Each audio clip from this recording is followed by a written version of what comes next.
અમદાવાદમાં NEET paper leak મામલે વિદ્યાર્થીઓએ દેખાવો કર્યા હતા। ગુજરાત યુનિવર્સિટી પોલીસ સ્ટેશન પાસે હોબાળો મચી ગયો। વિદ્યાર્થીઓની અટકાયત બાદ દેખાવો કરાયા હતા। પોલીસે ખોટી રીતે અટકાયત કરી હોવાનો આક્ષેપ છે।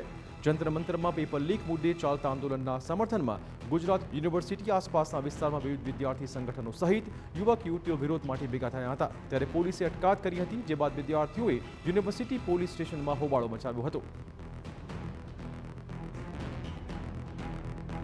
वहाँ पे आए तो वैसे ही डिटेन करा गया, तुरंत हमको खड़ा भी नहीं रहने दिया।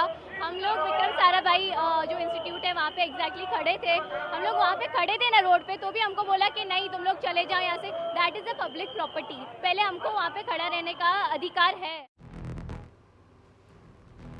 બીજી બાજુ પોલીસનો દાવો છે કે કોઈ પણ પ્રકારની મંજૂરી વગર વિદ્યાર્થીઓ દેખાવો કરતા હતા, એટલે તેમને શાંતિપૂર્ણ રીતે સમજાવીને છોડી મુકાયા છે। गुजरात यूनिवर्सिटी अलग अलग जगहोए कोईपण प्रकारनी परमिशन लीधा वगर अलग अलग नागरिको विरोध प्रदर्शन माटे भेगा थयेला हता। तेमने शांतिपूर्वक डिटेन करी पोलीस स्टेशन लाववामां आवेला हता। त्यारबाद अहींया एमनुं नाम वगैरे लखी अने शांतिपूर्वक एमने समजावी अने अत्रे छूटा करवामां आवेला छे।